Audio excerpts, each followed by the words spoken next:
Thanks everyone for tuning in for the third and final installment of making the switch, migrating and optimizing your new tool. Happy to have you here today. I'm Jen Frazier, founder and president of Firefly Partners. You probably all know that anyway. You've probably been here, but started Firefly in 2007, been working in the nonprofit space for a long time, and happy to be here and just share some knowledge and expertise for having run countless tool migrations over the last several years. Just like to consolidate and pull this information together for folks in a handy go-to space. So again, today we're going to talk about actually doing the migration. We've talked about preparing, getting your team ready, then doing all that heavy duty analysis, finding, researching, evaluating, and selecting, hopefully, the most amazing new platform for you. Now we're talking about what it takes to move. What are I like threes for those of you who've been tuning in. Got 3 steps. I got 3 steps within those 3 steps. So again, you had a plan before. Now you're going to create another one. It's a timeline more specifically about migrating and onboarding onto the new tools you finally have selected for yourself, and then actually physically doing the move. It is an undertaking. So we'll talk about some of the components that happen there and feeling like you finally have arrived and now you're going to start using this new platform or platforms like a boss, like a pro. And we really ascribe to the, I don't even crawl, but like a walk, jog, run approach. So we'll talk about that and how to help your team feel successful while you're getting ramped up and moving forward on the new platforms. That's our topics for today. Okay, so we're going to talk about creating a little plan for yourself now that you've chosen your new platform. It's time to move. I know. It's like packing boxes and moving to a new house, which I may or may not be undertaking in the next few months. I'm excited yet daunted by a big move of that level. Moving to new digital platforms can feel almost as daunting and take almost as long, if not longer, than a physical move. But it's exciting. We don't want to get past the excitement moment. So let yourself be thrilled with finding a new platform that's going to solve some of these problems that might have been plaguing you and your team for quite some time. So again, some of the things that we watch folks do is that they've had somebody really involved in helping to lead the process of finding a platform. But then for some reason, when it gets to actually moving into the platform, it becomes like a free-for-all. And then like different departments are taking on, oh, I can do this, I'm going to do that, I'm going to do this, and it becomes quite a bit more chaotic than even the research and evaluation and selection process. So we'll just double down on make sure you have a point person. It can be the same person that led you to this point, or it could be somebody different. Maybe you want to just get somebody out of the hot seat, give somebody a break, or just a different skill set involved in actually moving all the bits and pieces over from one tool to the next. Make sure you have a point person.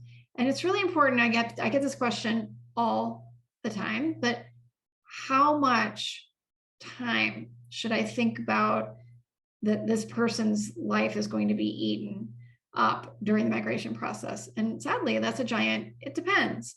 So yes, it depends, but you can also count on the fact that it's going to be likely at least 5 hours. I've seen more like 10 hours typically a week, depending on the phase of migration and what's happening there for that point person, to keep all the ducks in a row, keep all the trains moving on time, keep all the pieces moving, and adhere to the schedule. And then how long that migration actually takes, how many weeks. If you're super on your game and you don't have a lot to move, it could be as few as 8 weeks. I try to tell people it's at least a 3-month process to get yourself moved, settled, and able to use the platform really effectively like you would have in your previous tool. Depending again on the complexity of the kind of tools at play, the amount of data. If you're moving a whole CRM, I mean, not jokingly, that should take probably 9 to 12 months often. If you're moving digital tools, hopefully you've got that CRM in place that holds a lot of your deep constituent data, and you're moving over digital assets and other pieces that aren't as complicated, and that there's some sort of a sync happening between your digital platforms and your CRM. So once you migrate all your assets and things like that, and you turn on your sync, the data will flow. So that shouldn't take as long. If you're doing both, God bless you. And we'll hopefully see you on the other side, an intact and sane person. But it's happening out there a lot with folks who are moving CRMs and digital tools at the same time. The digital platform migration will take a little less of your brain space than the full CRM, but it still is a pretty meaty undertaking as well. So having someone that's really in charge, point, and is actually just managing the migration process and actually managing the project is critical. So don't let it turn into a free-for-all. So as you're thinking about this plan, again, like I just said, sort of like thinking about what you're actually going to move. So there is a component of data. Certainly you want to think about your assets. You're going to you can maybe move some, you're going to be rebuilding emails, newsletters, forms of all kinds, but you're going to be hopefully having the opportunity to take and bring over lots of the images, lots of other pieces that are going to come in and create these new emails and fabulous form templates and things like that for you to use in the new tool. Again, back to phase one, we're cleaning house a little. We don't need to bring everything over if it's not going to be used actively going forward. It's just like moving a house. You don't need to bring everything. It's a good time to do a 1 or 5 or 10 goodwill drop-offs and say, you know what, I really don't need this stuff in my life anymore. It's okay, I'm going to let it go. But the big one here, yeah, the kind of delta that's a bit of an unknown is the data. So if you are bringing in some historical data, and it's not just going to be in your CRM that you're going to connect to, cleaning up and moving some of those data files is likely going to be the most time-consuming part of this move. And that's where we see things start to slow down, get sort of in a holding pattern on some of the other places while you're waiting for that data to get cleaned, deduped, all these things we talked about in phase one, and moving over. Probably one of the more important pieces that I feel like people overlook is this creating these protocols and governance rules for using the new platforms. Because last thing you want is to like get everything all tidy and then move and then have it suddenly just, again, revert back into its sort of open season, Wild West, and everyone's in there creating new things, naming them whatever they want, and everybody has permission to probably too many places in the new platform. So just really double down on hopefully the things you created in phase one, the users, the permissions that they need, the assets you're going to move, make sure that's all accounted for in your migration plan. And if you didn't do all that work in phase one, well, now the rubber is hitting the road and it's time to get serious about all those things. So make sure you can look back in the phase one webinar and checklists and things like that. But here's some quick list of things to kind of keep track of when you're building out this migration plan. And again, one of the components that is often overlooked is adequate training time for folks. And this cannot be overstated. Watching demos, watching people run through things, watching your software team who's well-versed on your new platform zip through things. It looks super easy. It looks amazing. Oh, that'll be super easy to get, kind of trained up on. Give yourself another round or two of trainings and onboarding and opportunities to learn before you're expecting folks to go live. We'll talk about that a couple times. I saw a question pop up. Yes, we will be sending a link to the presentation and the recording of the webinar later. So you'll be able to tune into the earlier parts if you missed that, if you're just tuning in now. So again, the training, definitely just keep in mind a couple of these aspects of training. It's different to watch than it is to do. So certainly make adequate time built into your timeline for trying things out, letting each person who's going to need to set up and send an email, someone who's going to need to create a new version of a form, someone who's going to need to get in and do some segmentation, set up marketing automation, set up user flows and user journeys. Make sure that's just really sort of given that breadth and space and time to go through it multiple times before you're like, oh gosh, now we're under the gun and then we're under pressure and we need to get this going. If you can, build in that time. I know another common mistake that folks can make is sort of really trying to run through getting onboarded to a new tool with some sort of really critical live event. Try really hard not to do that to yourself. Try to give yourself like, you know what, like right now, we're going to get through end of year. Okay, we're going to get through it on the existing tools. We maybe thought we could get up and running on the new tools and run our end of year program. Please don't. And don't do that to yourself if you can help it. I know sometimes it can't be helped and other contracts are ending and you have to move and these types of things are happening. But if you can, if you're again just thinking about a move, make sure you're giving yourself plenty of time to think about not just physically moving the pieces over, getting your team trained, and hint at the bottom, it's going to take longer than you think it will. So whatever you're like, yeah, and you're talking to your new software team and they're like, well, typically we see people taking this just like a house project, give yourself like a 10 to 20% buffer. You'll thank yourself later.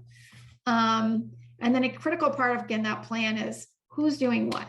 There's nothing worse than, like I said, sort of turning it like the migration starts and then it's kind of chaos. And then X team starting to move things and Y team is starting to set things up and, you know, Z team is doing something else. Making that plan early in phase one, again, we outlined who touches this platform. When we're moving this platform, we all know, hopefully, who are those critical people that need to be involved in it. And you're giving assignments to who's going to move which assets, who's going to build these new forms, who's going to do this. And you have it very delineated very clearly when it's happening, who's doing it, what is the due date, what's the review process looking like, what's the testing period look like. Again, sometimes you also might find you go, oh, they showed us these forms. They showed us all this pretty looking stuff. But turns out it's not what that looks like coming out of the box. So now I need to know, gosh, who can help me build the form the way it looked during the demos? Because that's not actually how it looks, sort of just turning the thing on and making a form. It doesn't look as pretty maybe as the ones that they showed you in the demos. Sometimes you've got that skill set in-house, sometimes you don't. That's where a team like Firefly can come in. We work and live and breathe in a lot of these platforms. We can certainly help. And if we don't know that platform inside and out, we can either try to help find out what it'll take to build it or help you find the right team that can do it for you if you don't have that skill set in-house. But again, start to poke around in there and see what it's going to take to get some of these new assets built, and then figure out who can do it. And if that ends up being an outside team, whether it's either capacity, skill set, different things that sometimes require outside teams, happy to help, or happy to help you just kind of get things organized and put together a plan that will work for you and your team to give yourself that breathing time. Take a minute. Everyone who's got a name on that plan should know and be familiar with said plan. Please don't make a plan in a vacuum and then kind of go live with it. And then suddenly people who didn't know they had responsibilities suddenly do. So please make sure that you're including everybody into the plan. Anyone who's got a responsibility in the plan knows about it and they're putting it into their calendars accordingly. That'll help avoid a lot of headache because then you get ready to move. So once you're kind of through the planning, everybody knows their role. It's all charted out and it's got people's holidays and out of offices accounted for and all those beautiful things. You're not running up against a public launch or a crazy public deadline. Then you can actually put that plan into action. Finally, woo! Again, get excited. Don't forget to celebrate, even though it's hard work. That point person should be acting as your project manager and really actually go through the steps as if it were an external project. Get a kickoff call scheduled, run through it with everybody. Again, run through that time with everybody one more time. The timeline is given a lot more gravitas when the project is actually started than it is in sort of those pre-planning phases. people will pay much closer attention, and you might find some people being like, oh, wait, I'm going to be out of the office. Oh, wait, there's count. So you might find yourself having to do a little, redoing a little bit sometimes of plans here, but that's okay. Find out about it now. And again, people need to see things a few times for it to sink in. You all have very busy lives, so we get that. And make sure that everybody knows their assigned role, what their due dates, and when it's going to happen. Again, just to make sure that the plan can run smoothly and successfully. And just like any good project manager, you're holding weekly check-ins with your team to track progress. You want to make sure that it's not, here's the plan, and then you go away, and then a month later, you're like, how's everybody doing? And everyone has gotten busy with their day jobs, other things have happened, and you've suddenly gotten off track. Make sure you hold those weekly check-ins, because just like any project, these internal projects sometimes hit snags. Sometimes the timelines, like I said, can go awry. Unforeseen obstacles come in, new emergency must-dos, somebody leaves, there's all sorts of things that can come in and cause a project to go a little bit off plan. But you've got the plan at the very least, so that's the critical step. Making sure you have that plan is easy to adjust. You can say, okay, what's happening? What's the nature of the problem that's causing us to go off track, and how do we get it back on track? Could be a lot of these things.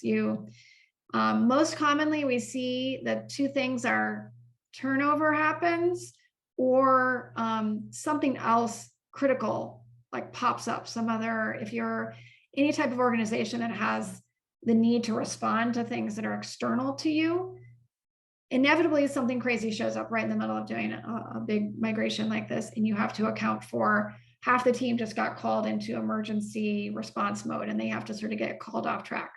It's okay. You also can't, not put your day job as a priority. You're still, doing your job. You're still an organization, still got goals to meet, still have responses that you need to items you need to be responsible for to respond to.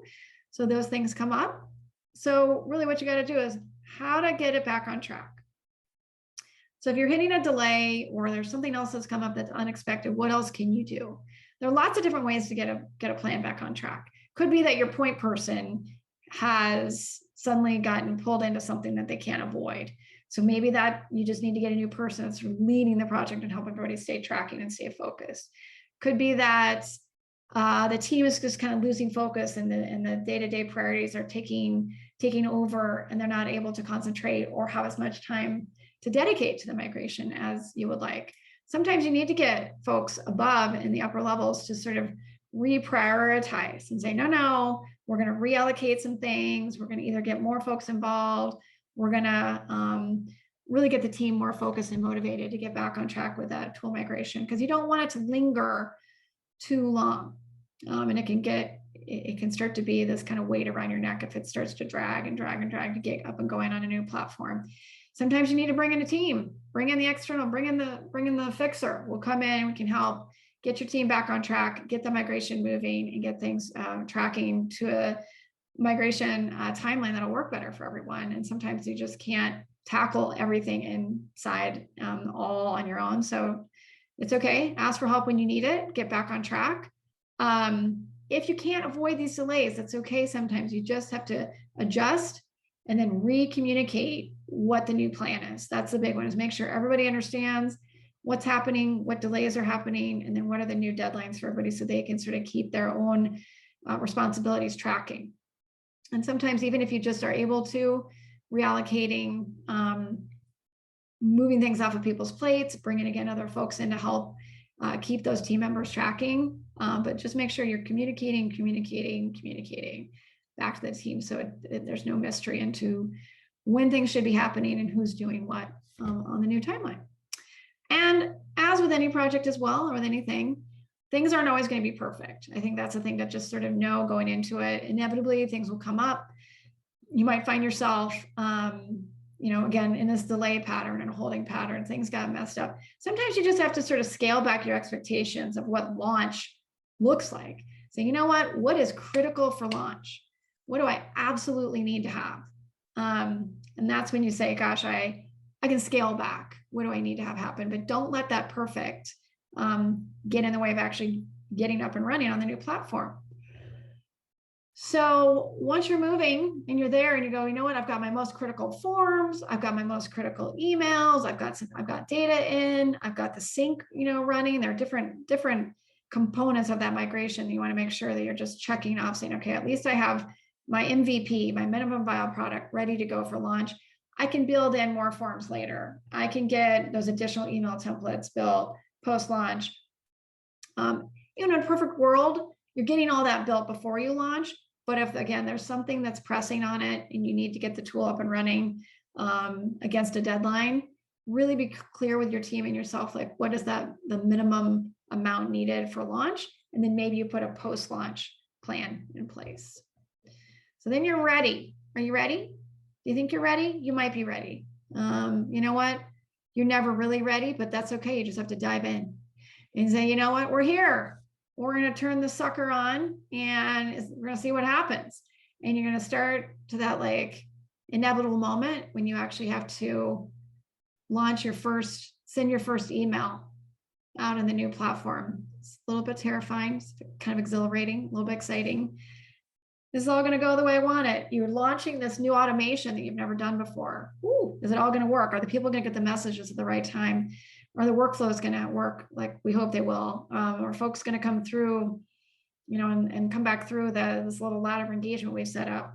Hope so. You just have to push yourself out, off the ledge and say, it's time to learn how to fly on the new platform. It's going to be great. So again, these are just some tips and tricks about this onboarding process and this plan. It's really critical to think about, okay, maybe you've selected and bought a tool. I like to think it like you were driving a perfectly good Honda, and then you bought this really fancy Tesla SUV or something, and it can drive itself, or it can, do a climate control, and it can do all these amazing things. It can, it has more controls than you ever knew before. You used to just get in the car and, kind of drive. And now I've got all these things. Don't try to take on too many things at once. So again, this sort of a little bit of a walk and a jog and a run. Take things incrementally, grow your confidence over time. It's really interesting to think about just, again, recreating. I think of like recreating what you've done in a previous tool is a win. So you're going to need a little more time to begin with. Don't overwhelm the team that's, assigned the, setting up and sending out the messages. Don't overwhelm the team that's creating the content or creating the digital creative assets. Like, again, give everybody plenty of time and be sure to build in those redundancies of trainings because listening, again, is very different. Test before you're there. So that when you are sending out that first message, you've taken the time to see what it looks like in all of those email platforms, on all of those devices. If you're not familiar with Email on Acid, give it a look-see. It's a beautiful tool. It's one of many that helps you see the combination of operating systems, devices, platforms, email clients, and helps you see what your users see. So don't just test everything and go, yeah, it looks good on my particular device, my particular operating system, my particular email client. Make sure you're understanding what all those variety of users are seeing. Always put yourself in the user's perspective when kind of creating and pushing things out in a new platform. So be sure to test, and test it again before you're running it live in a new scenario. And yeah, here's the walk, jog, run.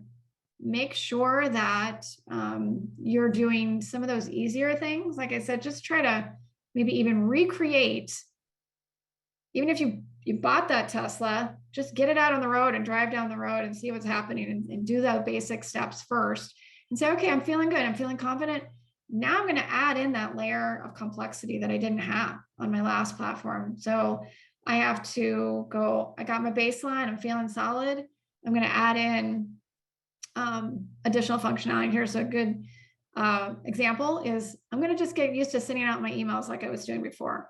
And if I wasn't doing sophisticated segmentations before, I'm going to add in even just sending to different segments and looking at maybe conditionalizing some copy based on that segmentation. I'm going to start thinking about all the ways in which I can personalize and tailor communications now, which maybe I wasn't able to do before, and really kind of measure the outcomes of like, what's it like when I'm able to do this? But like, again, just take bite little baby steps, Bob. Anyone resonate with What About Bob? I know that movie's like 1,000 years old, but baby steps lead to success. So don't try to take on too much. Don't try to overwhelm yourself with, I've got this amazing new platform. I need to do all the things like tomorrow. That can lead to frustration and mistakes and sort of overwhelm. And you want to make sure that the move into the new platform feels joyous and delightful and exciting about the new ways in which you communicate and personalize those communications with your constituencies. So don't, sort of be kind to yourself as well in the process, because it can take a lot to move and get adjusted and kind of finding things. We just moved to a new project management tool at Firefly, and it took a lot longer than we thought it was going to take. It was a longer adoption to the new ways of doing things. Even though we were frustrated a lot by some of the old things, we had built so many workarounds and so many ways of doing things in sort of this like, kind of janky way where it was like, okay, we can get this. And we knew it, but we knew how to do it. And I knew where to go look for data. And then we were like, okay, we've made the commitment. We went through the process. We did all these steps. And then we got through trainings and we felt, okay, I'm good. And then you sort of go to do it the first time and you're like, oh my God, I don't know where to get the things. And then you have all these expectations of like, it's going to be amazing. It's going to be different. I'm going to have all these insights and the reporting is going to be amazing. The data is going to be wonderful. Just be kind and give yourself time to get there, because it does take a little bit of that adoption mode. There's nothing like change management in an organization to humble everyone about how long it takes to actually get folks to adopt and use a new platform. So be kind both for the core users of the platform, folks that have expectations on the outside of the platform. Just realize that it's going to maybe take a little longer, and sometimes you need outside help. I mean, you definitely want to go back to your software team and be like, I remember seeing some of these cool things in the demos and I'm not remembering. Hopefully you've built in lots of great support into that contract when you're moving into a new platform. Hopefully there's things like a lot of user videos or a support community or ways to go back to the team and really start to get into that more sophisticated use of your new platform. Don't have to go it alone. There's lots of ways to get help. And then this is where you kind of say, what is the right way? What is the right plan? What should I do first, second, third? And I'm thinking about all this new functionality. Get advice, get thoughts, think about how to roll in that walk, jog, run mentality. Again, just be thoughtful about the outcomes, your users, what's the right ways to engage with folks in the new sort of more tailored, personalized way. And you can have great successes along the way. All right, so some of the things to keep in mind when you've moved and you're starting to get up and running. Again, there's probably a lot more functionality that's happening in these platforms. So some things are going to change. Obviously, you've got your teams that you've set up all those user permissions. You might have set in some protocols for how you're going to create additional new assets over time. You might need to give yourself a little more backup of ramping to that launching it.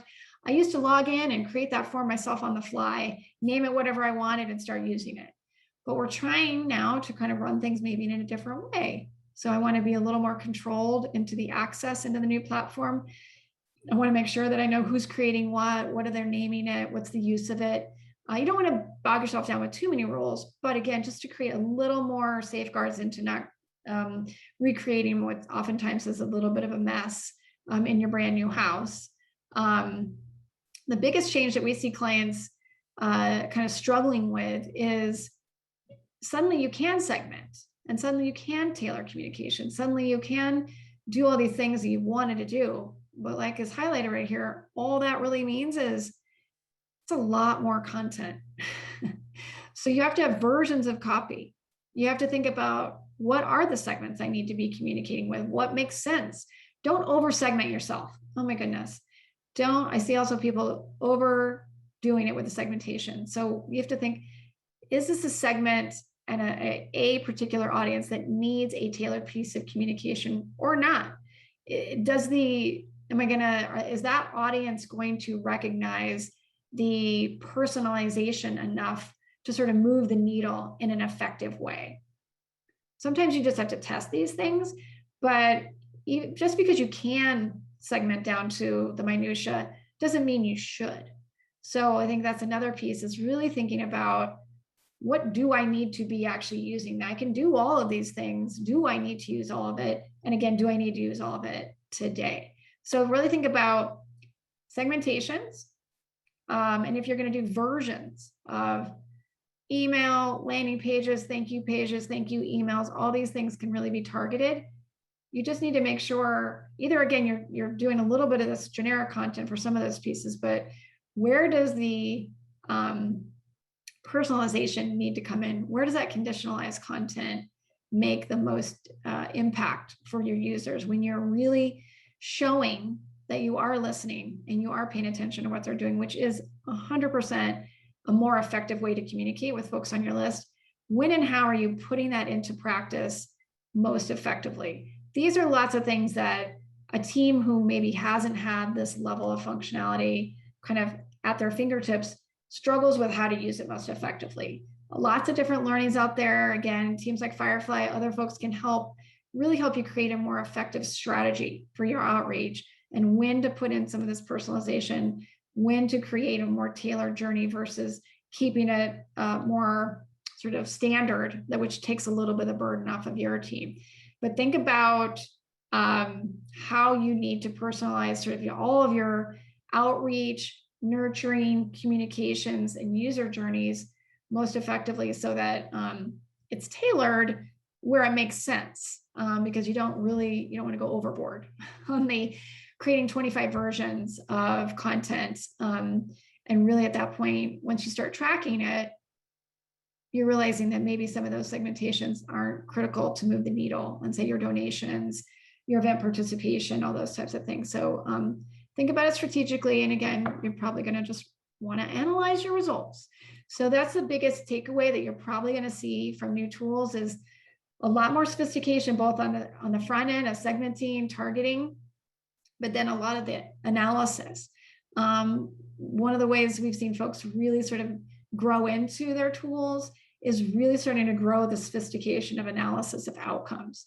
So you do have a lot of these new amazing tools at your fingertips. Again, maybe you're not going to use it all, but whatever you do use, really think about how you're going to measure that impact. How are you going to look and see, like, gosh, if I did tailor all these communications before, maybe I'm sending and testing sort of like more generic all-in-one messages and seeing the outcomes. And then if I'm starting to tailor, different aspects of the communication, or, swapping out images or swapping out language, subject lines, copy, ad placements, these different things, what is the outcome of that? So now you can get a little bit deeper, hopefully, into the analysis side of it, which helps inform the next round of creation and campaign work that you're doing. So definitely take the time to analyze and report on these outcomes in a way that, sort of is able to really track the impact of some of that work that you're now able to do in your new platform. So comparing results previously to now, but also now being able to compare and test with some of the increased levels of sophistication and functionality that you have. Great opportunities to really up the game and analyze results, and sort of just rinse and repeat with the new functionality you've got.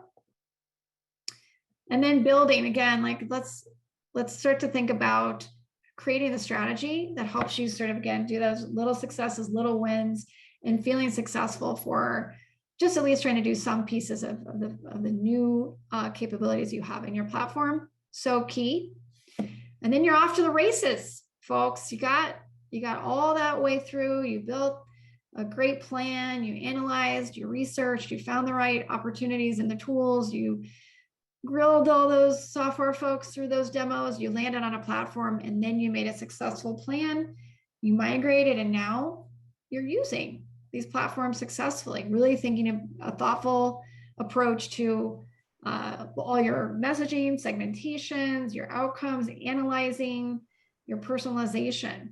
So here are your steps on this phase is really being thoughtful, creating a well-timed and well thought out migration plan, critical to successes. Don't go too fast. Try also not to make things linger too long. So when you're making the actual move, inevitably, you might run into a delay, a snag, a hiccup. Don't panic. Try and get to the source of that issue and get yourselves back on track. And maybe realize that some things are going to need to get pushed into a post-launch to-do list. That's okay. Again, be really clear with yourselves and your teams what is critical for launch and what can happen in a post-launch capacity that won't impact any of the communications or the things you're trying to do post-launch. And then I guess the biggest thing is if you put things on a post-launch list, make sure that project point person is back on it. Even though you've launched, that post-launch to-do list can drag on forever if you don't have somebody babysitting that list and making sure that it's happening. Because nothing is like, woo, we launched, and then it's like, okay, on to the next thing. And your days are busy. I get it, but make sure that those post-launch to-do items get tackled in a timely manner. Cannot stress that enough. We've seen, yeah, we were supposed to do that in the migration, and then that never happened. That's quite common. So again, just sort of have that in your brain, kind of make sure that you're circling back to anything that got pushed out. Check all the boxes off your list. So now that you're up and running on your new tool, try some of the new functionality, get excited about it, and then analyze those results. And then you're off to the races. Certainly lots of great success stories we've seen with folks moving to platforms. Give yourself a good 3 to 6 months post-launch to really then take stock. I think that's one thing that I think we watch people do as well is they're like running to get launched. And then they sort of kind of the air comes out of it and they go, okay. And they kind of a little bit of collapse from exhaustion. And then you sort of lose that momentum to actually really get on and use those new platforms most effectively. Don't lose your momentum. Keep a plan in place. How are we going to use this tool? I had a slide in there about actually keep a checklist of all the cool things that you wanted to do in your new platform. Sometimes people lose track and they get back into those old habits are hard to break. So you come back to just doing sort of your basic segmentations or your basic emails, and you forget that, oh yeah, we actually bought this platform because it can do these other cool, new, interesting, amazing things. Seems weird, but like, don't forget that that's actually there, because sometimes you just revert back to your old way of thinking, and make sure that that increased functionality stays top of mind and that you're making a plan to use it as you get past the jog back into the run phase and you're really like taking off and seeing great results from incorporating some of this new functionality into your marketing and outreach with your folks on your list.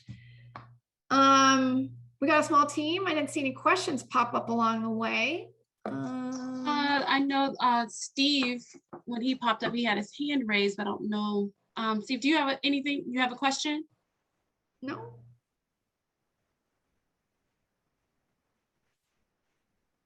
You can type it or say it. Oh, just saying hi. Perfect. Yeah, so what I will do, we talked about this. I think one of the things that we could do is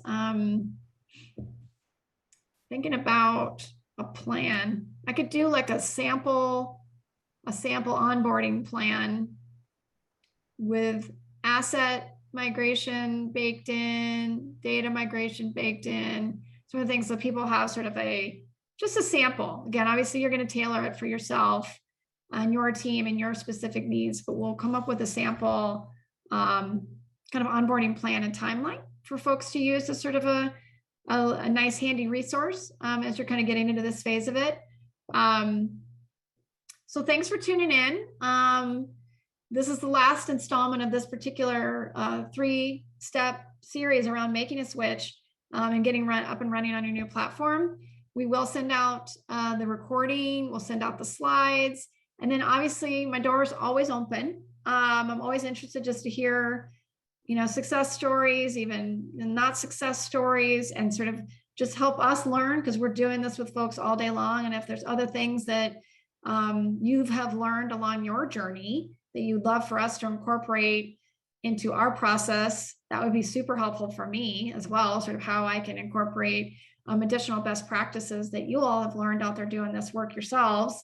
So please drop me a line, let me know. And obviously I'm sure everyone here has, but if you haven't, taken download and looked at the guide and actually looked at the specific tools we called out in the 21 version of the guide, Making the Switch, love to hear your thoughts. And almost more importantly is if there are platforms that you have come across that you love and that you've moved and you've migrated, or you've seen them in your demos and you're going to move to it, tell me about it.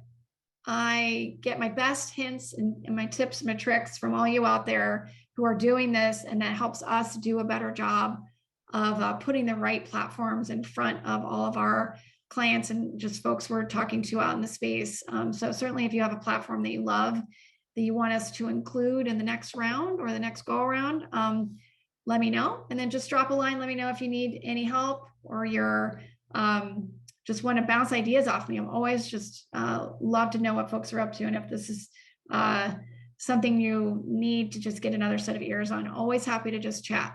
So thanks everyone for tuning in, and we'll look for you to, interact with us on social, drop me a line on email, let me know how it's going out there, and always happy to help. So have a great day, everyone, and we'll catch you next time.